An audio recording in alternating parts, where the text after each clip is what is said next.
Okay, so yun mga master, bali na wire pooling na natin tong ating wire. So ngayon na installation tayo rito ng ng circuit breaker. So papakita ko sa inyo mga master kung paano install ang ating circuit breaker dito. So yung main natin mga master is 60 ampere ang gagamitin natin. So which is ito siya. Yan, 60 ampere.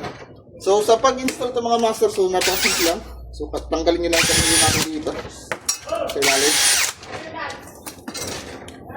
Then yung ating holder dito, so ito yung lock natin dito sa may likuran ng ating breaker. So itutulak lang natin siya rito. Yan. So ipasok nyo mal itong breaker natin. So gamitan nyo na lang ng eskwala, pantulak. Ayan. So mahigpit na yung mga master, so nag-lock na siya rito. Then ibalik natin dito yung ating screw para umipit naman mga master sa ating mga bus bar.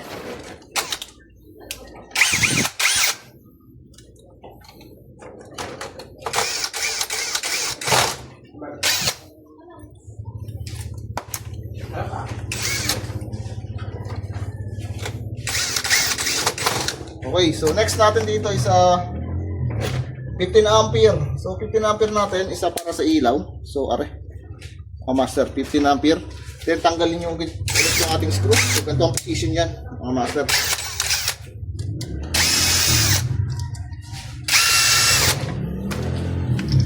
So itulak ulit natin dito yung holder ng ating breaker. So unahin nyo muna rin pasok dito sa ating bus bar. Then ulak ulit nating holder. Yan, so baba nyo, then bitaw. Ayan, so nakalak na siya. So balik ulit natin dito yung screw.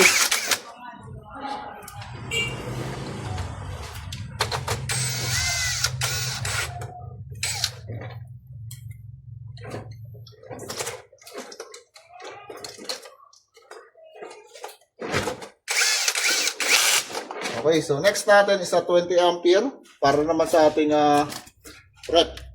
So baklasin ulit natin ito.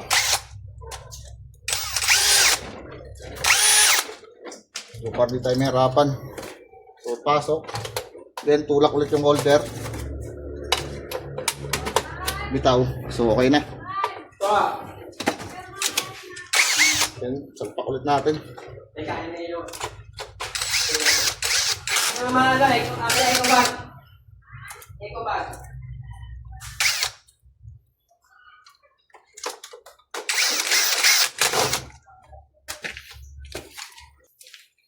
Ayan, so bali tinakloban muna natin kasi sobrang init sa taas.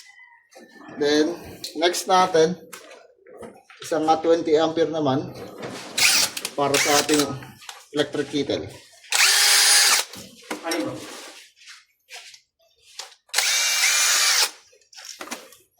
Okay, so pasok yung breaker sa ating sa bus bar. Then tulak ulit natin yung holder, ang breaker.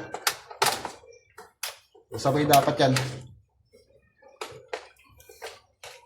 Parang bitaw. So okay na.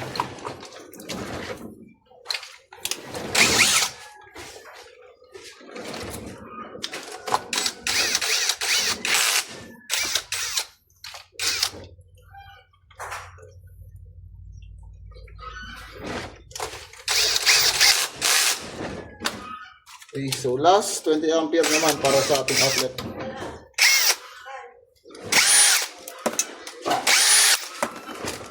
Okay, pasok ulit sa bus bar.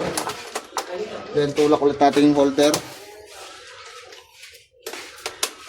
Okay na. Sumpak na siya.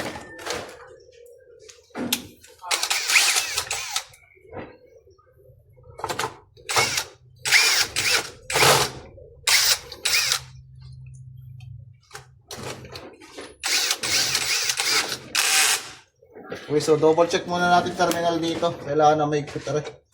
So para iwas lose contact. So gamit lang kayo ng pat screw.